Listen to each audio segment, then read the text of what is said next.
बिना शिवनेत्र ध्यान विधि किए भी मेरे माथे पर भ्रकुटी मध्य में त्वचा पर निशान पड़ जाता है, जबकि मैं आज्ञा चक्र की कोई साधना नहीं करती हूँ। ऐसा क्यों होता है? दो प्रकार की साधनाएं संभव हैं। एक योग का मार्ग है, दूसरा सांख्य का मार्ग है। योग कहता है कि हम नीचे से शक्ति को ऊपर भेजें, ऊपर के चक्रों पर एकाग्र करें और परिणाम स्वरूप होश सधेगा, चैतन्यता बढ़ेगी, हम ध्यान में डूबेंगे। सांख्यविद कहते हैं कि विधि विधान में जाने की जरूरत नहीं, कोई कुंडली नहीं जगाना है, कोई चक्र सक्रिय नहीं करना है, तुम केवल होश साधो, साक्षी बनो, ऊर्जा अपने आप ऊपर आ जाएगी। तो एक है, ऐसा समझो कि सबमर्सिबल पंप लगाया हमने कुएं में, वहां से वो पानी को पंप करके ऊपर भेज रहा है टंकी में, पंपिंग सिस्टम। तो हठ योग पंपिंग सिस्टम का काम करता है, कुंडलनी को ऊपर भेजता है, चक्रों को सक्रिय करता है। सांख्य योग सबमर्सिबल पंप की तरह नहीं है, वो ऊपर से वैक्यूम पंप की तरह है।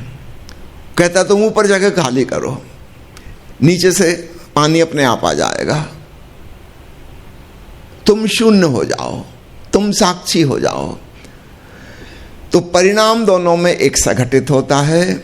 कोई व्यक्ति साक्षी भाव को साधे तो ऊर्जा का ऊर्ध्वगमन हो जाएगा, कोई व्यक्ति ऊर्जा का ऊर्ध्वगमन कर ले तो साक्षी भाव आसानी से सध जाएगा।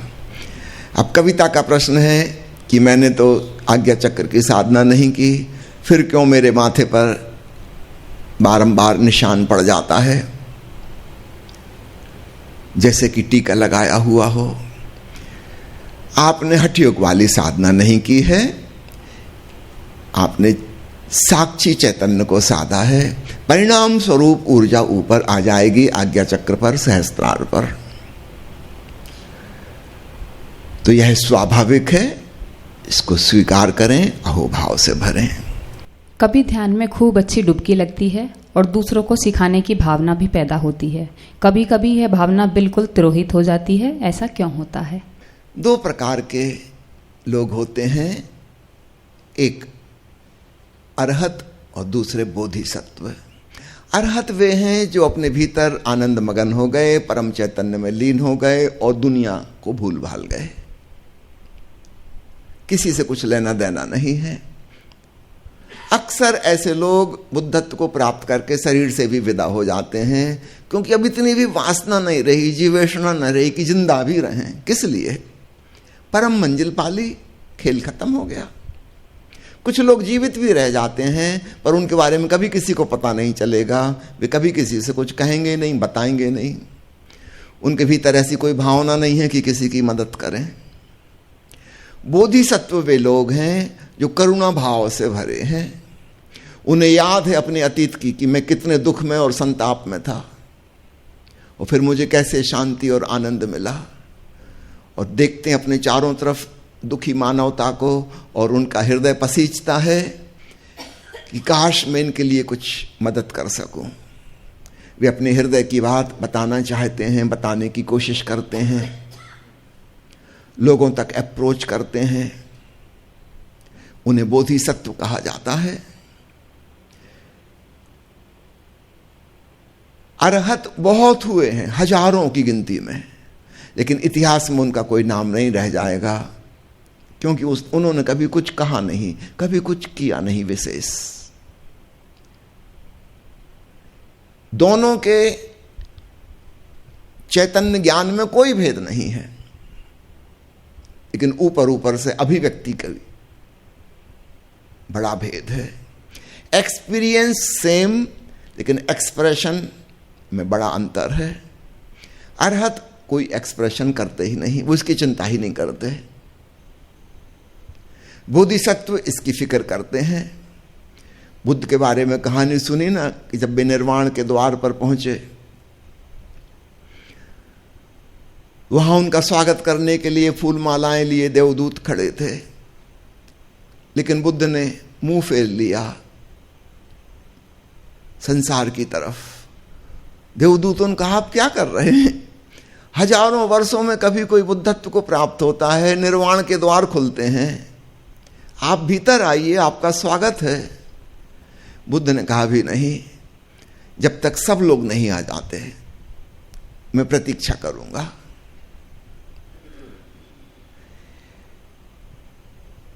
याद रखना, कहानी सिर्फ कहानी है, एक काव्य प्रतीक कि बुद्ध इतने करुणा भाव से भरे हैं, परमानंद में सबको शरीक करना चाहते हैं। दुखी आदमी सिकुड़ता है, एकांत पसंद करता है, आइसोलेटेड हो जाता है। डिप्रेशन के मरीज को देखें, किसी से मिलना जुलना नहीं चाहता, अपने आप में बंद हो जाता है, कोई उससे बात ना करे, कोई मिले ना। और जब हम आनंदित होते हैं तब हम उत्सव मनाते हैं, 4 लोगों को पार्टी पे बुला लेते हैं, खुशी का दिन है। आनंदित व्यक्ति फैलना चाहता है। यह बात बोधिसत्व के बारे में लागू होती है। अब दूसरा भेद समझना, स्त्रीण व्यक्तित्व और पुरुष व्यक्तित्व का, क्योंकि सवाल कविता का है। स्त्रियां अपने आनंद में मगन होकर डूब जाना चाहती हैं, दूसरों की फिक्र उनके भीतर स्वाभाविक रूप से नहीं आती। इसलिए स्त्रियां तीर्थंकर नहीं हुई, इसलिए स्त्रियां सद्गुरु नहीं हुई, इसलिए स्त्रियां अवतार नहीं हुई, इसलिए स्त्रियां मसीहा नहीं बनी, पैगंबर नहीं बनी। याद रखना, परम ज्ञान को प्राप्त हुई हैं ठीक उतनी ही जितने की पुरुष, उसमें कोई अंतर नहीं है। लेकिन चूंकि उन्होंने बांटा नहीं, किसी से कहा नहीं, इसलिए किसी को पता नहीं चला। तो पूरे इतिहास में मुश्किल से 4-6 स्त्रियों के नाम हैं। एक कश्मीर की लल्ला, राजस्थान की मीराबाई, अरब देश की राबिया,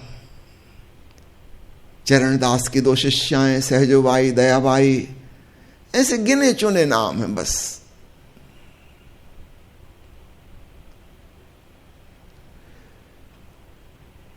स्त्रियों की स्वाभाविक वृत्ति इस प्रकार फैलने की नहीं है, अभिव्यक्ति देने की नहीं है।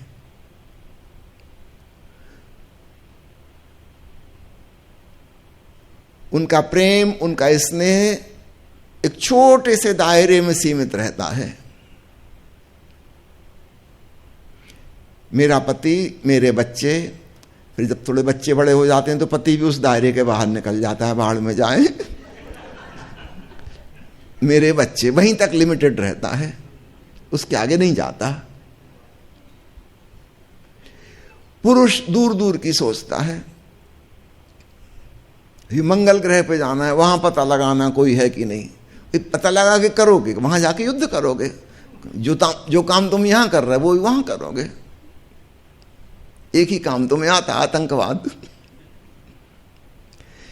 उसकी दृष्टि दूर दूर पे जाती है, उसकी दृष्टि घर पे, परिवार पे, इस पे नहीं रहती। स्त्रियां निकट दृष्टि वाली हैं, जो उनके आसपास हैं वहीं तक उनका प्रेम का दायरा है। पुरुष दूर दृष्टि वाला है, वो निकट की चीजों को देखते ही नहीं। अमेरिका के राष्ट्रपति ने क्या कहा, ठीक कहा कि गलत कहा, इस पे घंटों विवाद हो जाएंगे। तुम्हें क्या लेना देना, तुम कोई अमेरिका के राष्ट्रपति के सलाहकार हो क्या? वो तुमसे पूछ के कुछ कर रहा है क्या? नहीं, भारी विवाद, गंभीर मामला, लड़ाई झगड़ा हो सकता है दोस्तों में।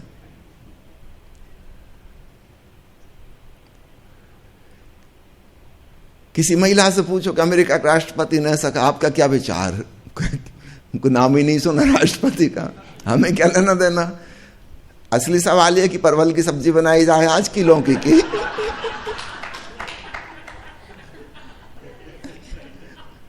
राष्ट्रपति से क्या मतलब, उसकी क्या सब्जी बनेगी? पुरुष को कोई मतलब नहीं है, उसको पता भी नहीं चलता कि परवल की सब्जी खा रहा है कि लौकी खा रहा है, वो तो फटाफट खा रहा है। उसको चिंता दूर की लगी कि इजराइल में क्या हो रहा है। हिंदू धर्म की रक्षा करना है। भाई अभी तक भगवान आदमियों की रक्षा करता था, अब आदमी भगवान की रक्षा करने लगे, गजब हो गया। महिलाओं को ऐसी चीज में कोई इंटरेस्ट नहीं रहता। तो इस बात को समझें, स्त्रियों की सहज वृत्ति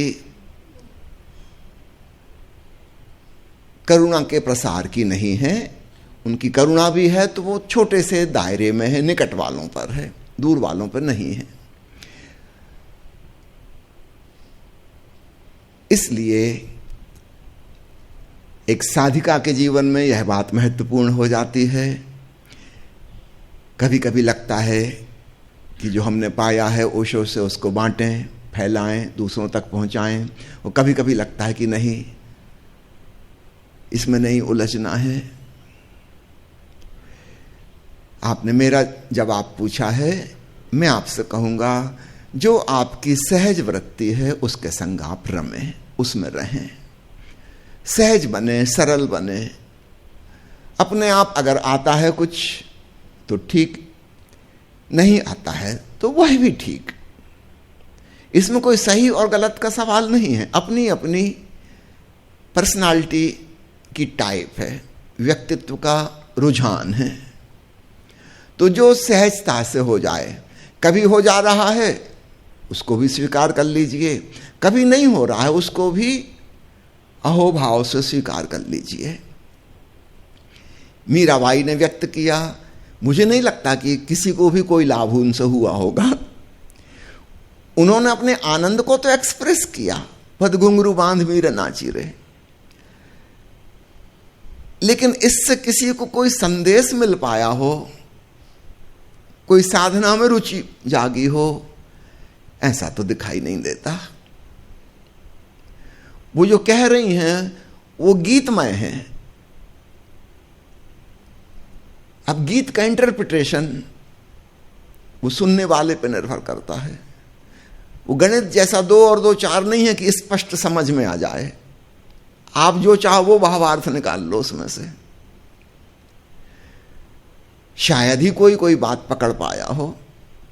हाँ, प्रभावित हुए होंगे उनके आनंद देख के, लेकिन प्रभावित होने से आपके जीवन में कुछ होने वाला नहीं।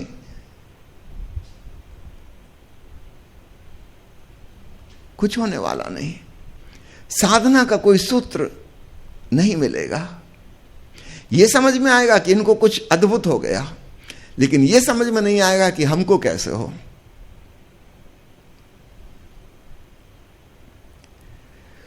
पुरुष जब उपदेश देते हैं कोई चीज को, तो वो इस ढंग से समझाने की कोशिश करेंगे कि दूसरा उसको ग्रहण कर पाए और उसके जीवन में रूपांतरण की प्रक्रिया शुरू हो सके। वो गणित जैसा ज्यादा मामला होगा, तर्कबद्ध होगा। मीराबाई के नृत्य में कोई तर्क नहीं है। हाँ, अनहदनाथ की गूंज उनके पायल की झनकार से आ रही है, लेकिन इसको कौन पकड़ पाएगा? मुश्किल है, शायद ही कोई पकड़ पाए।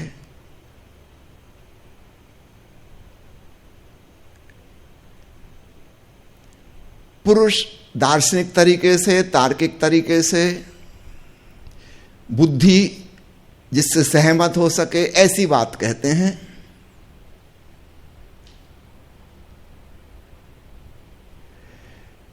तो यहां इस फर्क को समझना।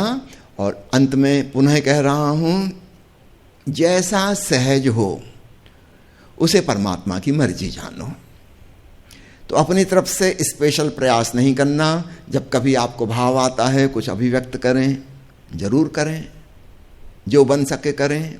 वो कभी लगता है नहीं करना है तो ना करें। जीवन के प्रवाह के संग बहें, जोर जबरदस्ती से कुछ नहीं हो सकता। और इसको ही परमात्मा की मर्जी समझें।